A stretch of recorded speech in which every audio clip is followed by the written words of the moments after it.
Welcome back to another episode of the Know Your Power podcast. I am your host, Juliarene. And I'm Kendall Graboff. And today, guys, we are going to be talking about the wellness category.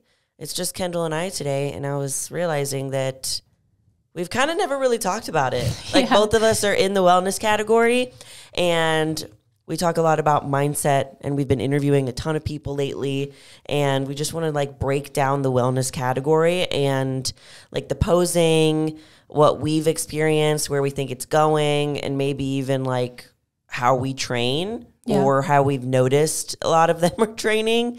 But yeah. And we have nothing prepared for this one, which is unlike Julia and I. Well, more so Julia. Yeah.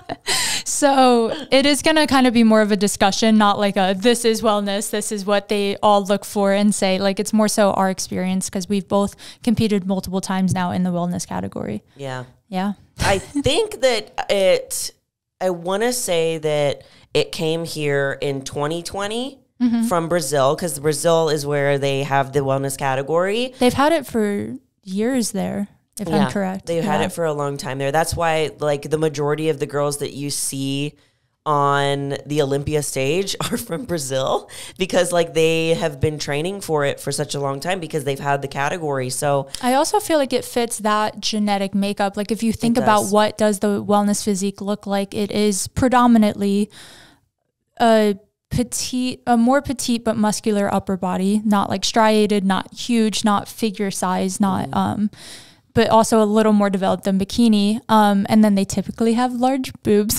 That fits the category. Yeah. And then a pretty hourglass waist, and then just huge muscular developed legs. And I feel like that is, like, even a non-fitness Brazilian woman typically fits that body type. Yeah, you're exactly right. They really do. It's crazy. They already fit that mold, and it's usually like bigger hips also. Even like Hispanic women are like that also. Like Kendall and I have noticed, like, when, you know, we hang out a lot, we notice the difference between our bodies. Like, I just have a little more hips, and like I got none. The way that we're built is so different, and that's what's really cool about not just the wellness category, but bodybuilding in general, is that, like, you can all be in the same category, but you're going to have completely different looks. Especially, like, if you're in class A, which is usually my class, and that's like I think it's like up to 5'2". Yeah. It's up to 5'2". And then I'm in class D if I were to compete right now, which is 5'6" and up. So I could be against girls that are 6 feet tall and, like, have far more muscle mass on them. Yeah. And you could be against girls that are even shorter than you and have, like, more stout quads, which could look wider. So I feel like it's a huge range of, and I think I like it so much now watching some of the shows, because now there's been a lot of time for competitors in the US to develop and to grow into that category, when the first year I'm pretty sure all top 10 or like top 5 were Brazilian. Yeah, which is Kendall and I were just looking at the results of the Arnold that was a couple weekends ago, or something. 2 weeks ago now. And the lineup there wasn't very many Brazilians in the lineup, which, like, we're coming for you. Like, I love it. Like, it's cool to see. Don't get me, I love I love them. Yeah. Fran is Brazilian, right? Is she? Okay, Fran's my favorite, obviously. Yeah. She's Miss Olympia for two-time Miss Olympia. But going back to, like, the difference in, like, the sizes. So if you guys are familiar with the wellness category and you're really invested, let's go with, for example, like Sunny Andrews. Sunny Andrews is technically A class, but when you go in the professional league, there's no classes. When you're an amateur, they organize you in, like, A, B, C, D, and sometimes more by your height. So you'll walk out with girls your same height, but when you're a pro, it could be me as 5'2" standing next to Angela Borges, who is, like, almost 6 foot, right? Yeah. Or is 6 foot. Close. Okay. Yeah. So it's like, at that point, you're seeing so many different body types. But for example, like, we're talking about the difference between, like, Sunny Andrews, who's like about 5'2" or 3. And then we're talking about Angela, who's 6 foot. Like, the difference in shape and muscle development is so different. So, like, for example, Sunny Andrews' quads can look so much bigger, so much faster, because her muscle bellies are way shorter. So when your muscle bellies are shorter, you pack in muscle in a shorter amount of space versus like Angela Borges, who has a long muscle belly and she has to put muscle in a longer, leaner look. That's why when you see the difference between like Kendall and our quads, is my quads, like they protrude out higher because they're so much shorter, but Kendall's are long low quad. And she has it very low. Like it's so crazy how just different everyone's bodies can look when you're on stage. I think it was really discouraging to me when I first was like introduced to wellness, learned it was going to be a category and started bulking for it, because I had competed in bikini, I think for 3 or 4 shows before wellness was even a category. Yeah. And they constantly would tell me your legs are too big, and I constantly would not train legs. I was literally doing like hours of cardio every day and not hitting legs, and like definitely not eating enough to put on any size, and my legs just would not shrink. And it was like so frustrating at the time, which is like so wild, because now I'm like, I want my legs to be as big as possible. But I think I was like discouraged at first being a taller wellness competitor, because there wasn't a ton of people to look up to. And the people like Angela have been doing it for so many years. And like, if you look at the top 5, I don't know the exact age breakdown, but they're definitely all a lot older than us. I'm pretty sure they're all around 30, if not in their mid 30s. Yeah, it's like between 30 and about 35. Yeah, because it just takes a lot of time to put on muscle of that size. I saw a picture yesterday of Francelle. Is that how you say her name? Francielle. Francielle? I think so. We can Something just call like her that. Fran. I saw a picture of Fran, and it was a picture of her back pose, I believe like 6 years ago, and then at this most previous Olympia. And like just the muscle maturity in those last 6 years is like a whole different person. Yeah. So it's so hard to look at these people that were the initial "this is wellness" and be like, how the frick am I supposed to get that big in a year or two? Exactly. And the answer is like, you kind of can't. Yeah. Like it's a forever growing category, because it's so new and fresh, and like we get to see the best of the best on the Olympia stage, but the women even winning the national shows often look drastically different than that. Do you agree? What do you mean? Like their NPC versus IFBB for wellness is a much softer, fuller look. Yes. I mean, okay. So like, if you guys aren't really familiar with like the difference between the two, sometimes we can talk about it and it like makes a lot of sense. But NPC is like the amateur level where you're competing and you just started, you're not a professional yet. IFBB Pro League is where you're a professional and you compete only against professionals, and you can compete for money and et cetera. In basic steps, you win a local show, you qualify for nationals. You win a national show, you become a pro. Yes. And from then on, you can only ever compete against other pros. You can never go backwards. Exactly. Yeah. So hopefully that makes sense. If we didn't say it too fast. But what were you saying about you were saying about the difference? They're different judges. They're different categories, really. It's like, it's very true, because when they started the category and they were bringing it from Brazil to the United States in 2020, the intention was for it to be a softer look. So almost the same level of hardness as bikini.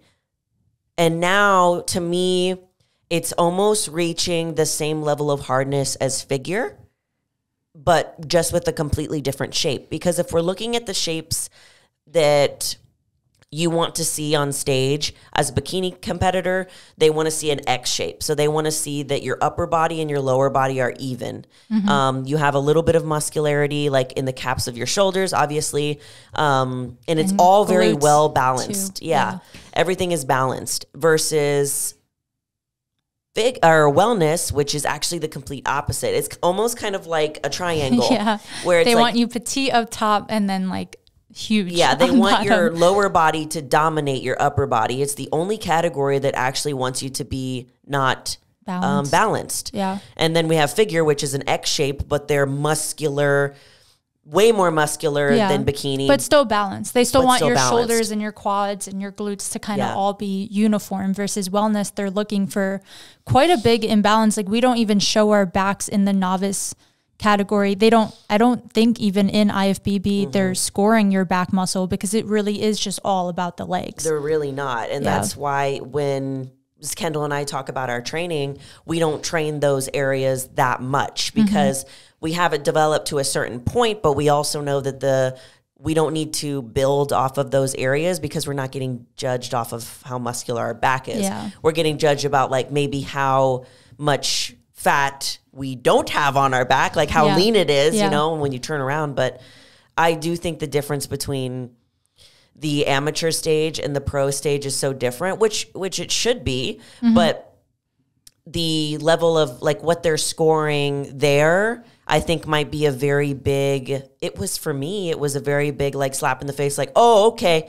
Like the level of leanness that I can have as an amateur and then getting my pro card is not going to fly when I'm a pro. Like I need to start getting like figure level shredded. Yeah. So that's kind of like where I am now. And I've even seen girls that are like pro level shredded on an amateur stage score lower because that's just not what they're looking for. So it is kind of like confusing. And I think as the years go on with it being a category, because like it literally came out a few years ago, like, and I feel like even the first year here, it was really the people that already knew about it that were doing it. And now it's becoming more well known as a category and it's growing. So more girls are growing into it.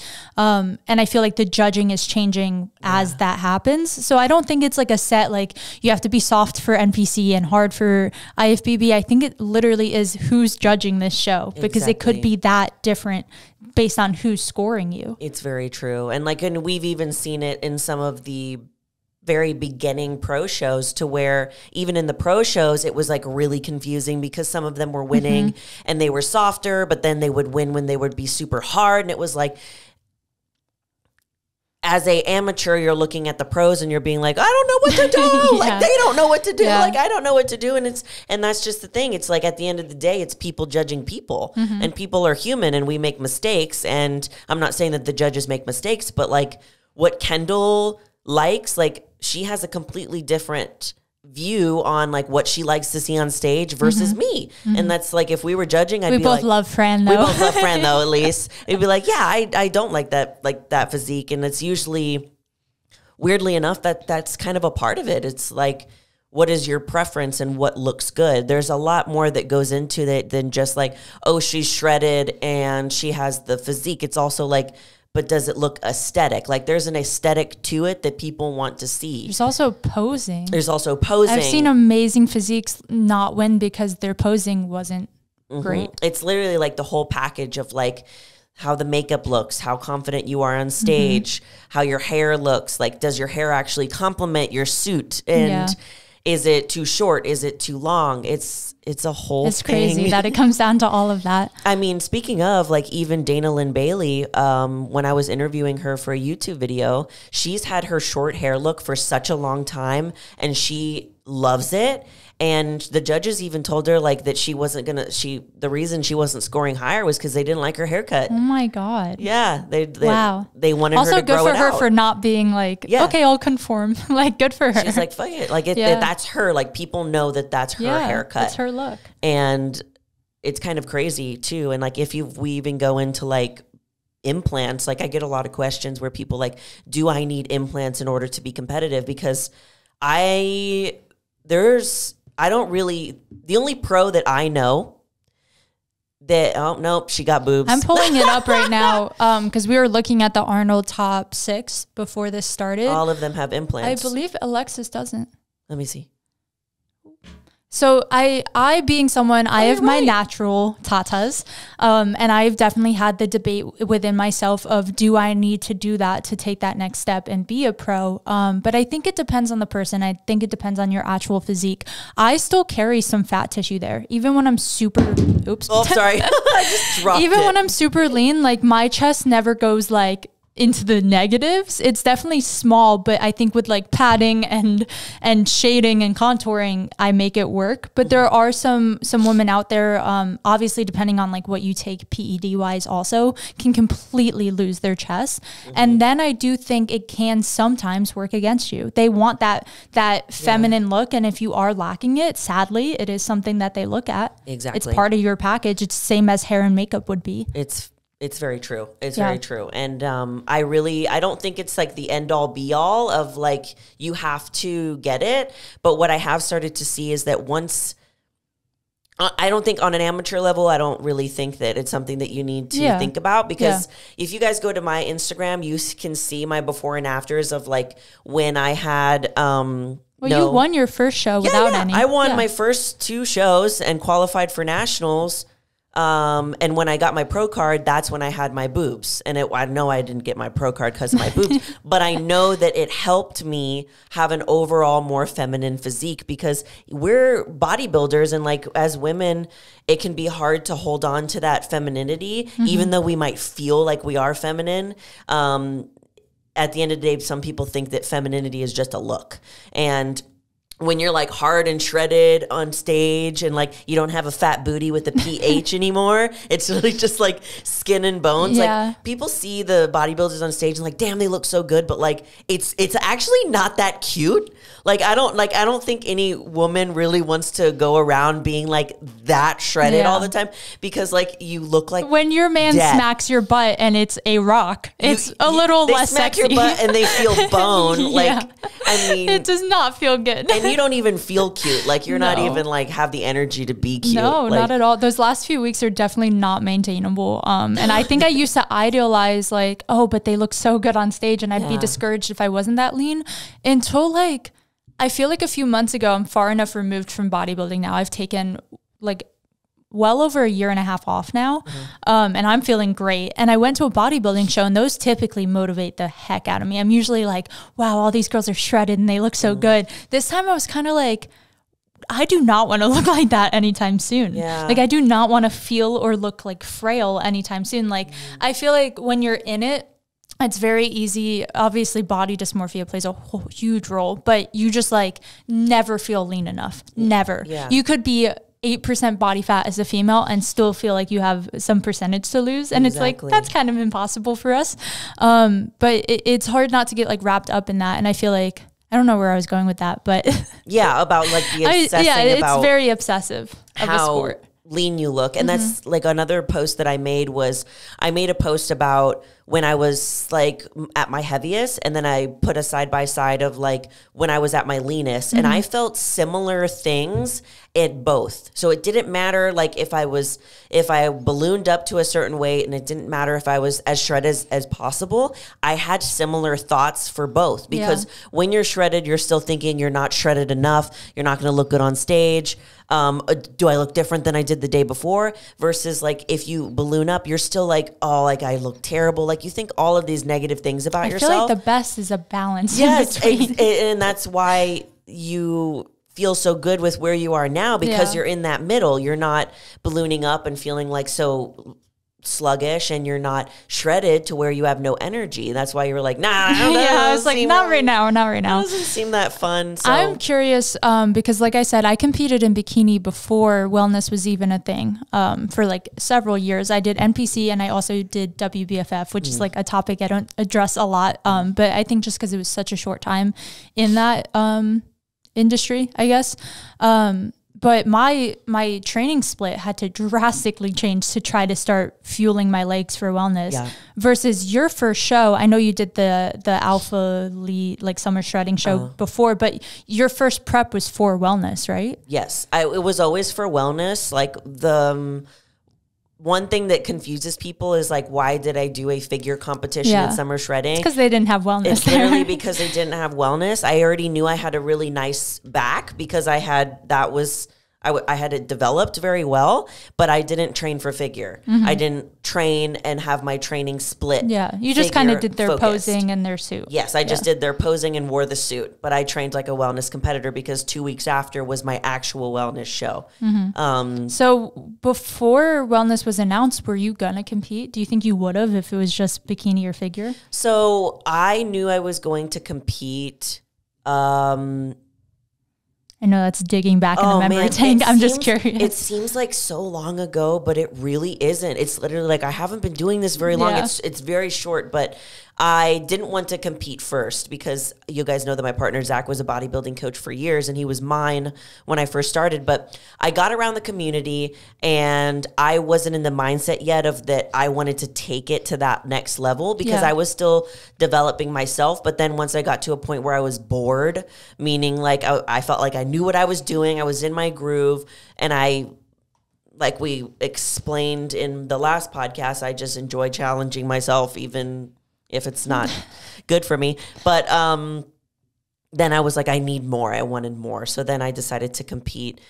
in bodybuilding, and I started training more like a bodybuilder, but I didn't know what I was going to compete in yet. Got it. Because I knew that I didn't want to be a bikini competitor, and I wasn't sure if I wanted to be a figure because wellness wasn't in there yet, and I wanted a physique that I knew that I could live the rest of my life in. And to me, a figure physique wasn't something that I thought was going to be sustainable for me long term. Yeah. So right when I was trying to decide, they announced that it was coming to the US, and Zach was like, this is it.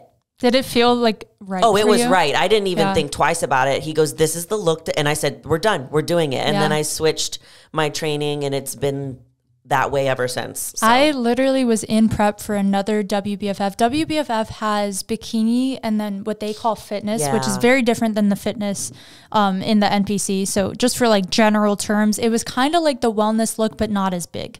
So it was bigger than bikini, bigger legs than bikini, harder than bikini, but not as big as figure. And I was like, okay, that's an in-between. Let me start prepping for that. So I started prepping for it, and then wellness was announced. And I remember I literally still have the picture. I posted my current physique at the time. I was like 16, 17 weeks out. So it's like still had a lot of body fat on me. And I took a picture of me just like trying a wellness like front pose that they first released of like, these are what the poses are going to be. I remember when they did that. No, literally. I would like look at that page every day. And it's not even what they are it's now. Not. It was the first wellness pose was like I call it the Dorito chip pose, where they're like one leg is out and one leg is here. And you're like twisting as much as you can. So I do know some bikini girls still hit that pose. I've never been a fan of it, but I think everyone's physique is different. It just doesn't look good on me. But yeah, I like posted a picture of me on my story with that, and I had like no followers at the time. And I posted WBFF fitness next to me and what they first announced as wellness on the other side of me. And I was like, which one should I do, with a poll? And I literally put my feet in my followers' hands. And I knew in my heart, I wanted people to say wellness. Yeah. I just didn't feel like I had enough size yet. So when I even just got like the reassurance that a few people said wellness, I was like, okay, I'm going to do it. And I started bulking, and I like spent a whole year growing for that category. And I definitely gained like, probably, I really don't remember, but back when I was in bikini, I was stepping on stage around like 140 something. And my national wellness show, I think I was like 158 on stage, like as like way leaner than I was at the 140. So I definitely put on like a ton of size in that off season. I was pushing food, and that was like the only real like full off season bulk I've ever done. Wow. Yeah. That's crazy. But it just felt right. Yeah, like I was so excited to like fit in a category. Yeah. And that's the thing, is the reason that people love the wellness category so much is because they feel like there's finally a category where they're being seen. And the thing is that bodybuilding is like, you're either going to be good at it or you're not. You're either genetically made for it or you're not. Like, people will try and force it, and you can for a certain amount of time, but it'll only go, like, you'll only go so far. And that was what Zach noticed, and that's why Zach didn't continue. He's like, I'm okay at this, but he's like, I'm not like genetically gifted to be really good at this. Yeah. He's like, you are. And I was like, okay, cool. But like, finally seeing that my physique was actually shown was really cool, because I was like, I've never been bikini small. Yeah. And I was like, and I don't think I can get figure big. And it was like, okay, here I am. Yeah. I'm curious what you think about, like, where you think the wellness category is going. I think it's hard to say, because there's been already, like, it's only been here a few years, there's been a lot of controversies, like, among the top athletes already, of like, are these people injecting this, or do these people have plastic surgery here? So I feel like it's easy to get caught up in that and be like, that girl only looks good because she has these injections or does these PEDs or like whatever. Yeah. But I think like the category as a whole is a beautiful category. And I think it's just so fresh and new that people are nitpicking a lot. And I think it's gonna, in the next like 5 years, grow into something that it's meant to be. I feel like we can't really control that. I think the top looks amazing. I don't think it's, I don't know. I follow so many of those accounts that like give their input on the top 5 and compare girls that aren't even being compared on stage. So it's like, what's the point of this? So I don't know. I love the category. I love watching it. Like I said, far enough removed right now that like I don't even know when the next time I'm going to step on stages. I don't think it's going to be this year. It might not even be next year. It might be never again, but I love the category and I love the sport. So like it's fun watching as a fan right now, not thinking I'm ever going to do it again, if that makes sense. It's given me like a newfound respect for it. Because I was in it for years. I was competing every year for like 4 or 5 years. So like to take 2 years off now, I'm like, oh, it's nice. Like you just watching from afar, just chilling. Like, okay, I'm gonna sit back and take my notes over here. I think it's also such a, like you said, I don't know how I feel about every category in the pro. In IFBB stages is, like you said, no height requirement, no weight requirement for females. It's kind of like a 5'1" girl could be next to a 6'1" girl. Yeah. And I do feel like that makes it very hard to determine the category or like, I guess, compare those types of bodies because they're just so different. And like someone like Fran and someone like Angela look amazing, but so drastically different. So it is very hard to be like, what's the face of wellness? Because there are so many different body types that fit the face of wellness. That's true. And like, even though there's so many girls in all different heights that look really good, what you see, the person that wins the Olympia is supposed to be the standard. So then that makes people think that like, okay, only short girls can win. But the one thing that I did notice when I was an amateur is the majority of the girls that were winning competitions were class A and class B. So then it makes you wonder, it's like, okay, do they favor a short girl and what their physique looks like? Like there's like a differentiation between like the short girls and the tall girls. Like all these bodies are just looking so different, and it's really cool just to see where it's going. And I genuinely think that it's gonna become more popular than bikini. I'm surprised it's not. I was so upset because we went to the Olympia, not this past year, but the year before together. Wellness wasn't even on the main stage. Oh, well, now they moved it after they saw. Like, good. Like, I don't know if it's just because like I'm a wellness pro and like we're so in it that but I feel like it is like the most obsessed over category right now. And of course it would be, like, it's new, like it's exciting. These other categories have been there for such a long time and you've seen them develop.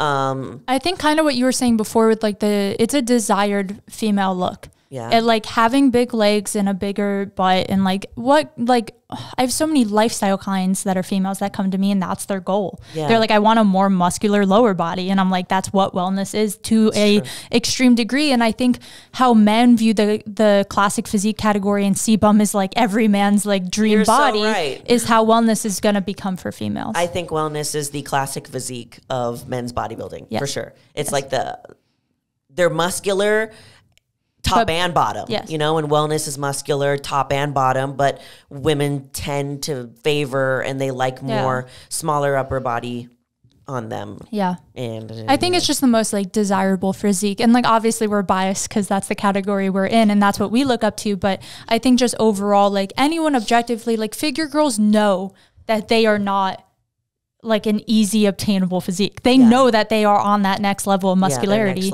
and that's why they love it so much. But I don't think like, I think that's the fun part is it's like none of it's obtainable, but wellness feels like it could be, if that makes sense. Yeah.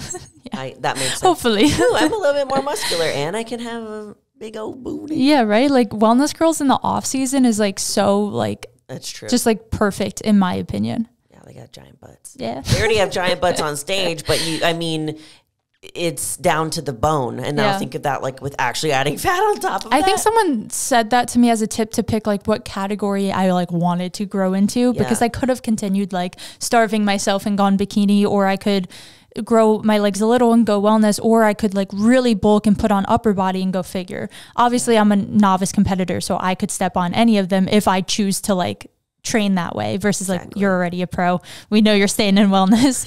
But when someone recommended to me is look at all of them in their off season, which one would you be comfortable living in majority of the year? And wellness to me is like the most like healthy and attainable for my body type. That makes sense. That's a really good thing to think about when you're choosing what category you want to compete in. Not only like what do you want your physique to look like Kendall said, where are you naturally gifted in, and also what do you enjoy training. Like if you're somebody that loves training upper body super hard, wellness at some point, you're going to have to dial it down. And if that makes you sad, then it might not be the category for you. Maybe figure something more that you like. I will say I hated training legs until I started pushing wellness. I did too. And now I was like, you got to learn to love it. Now I'm like, oh, it's upper body day first. Yeah. Now it's like, damn it. Yeah. But yeah, that was like our little tidbits on wellness. If you guys want us to talk about this a little bit more, like there's a lot more that there's so much to go know into about it. It's just, we've never talked about it before. So we thought we'd. It's such a big part of our lives and like what got us to where we currently are too. True. It's crazy. Well, that's going to be it for today, guys. And as always, we love you all so much, and you are more powerful than you think. Bye. Bye.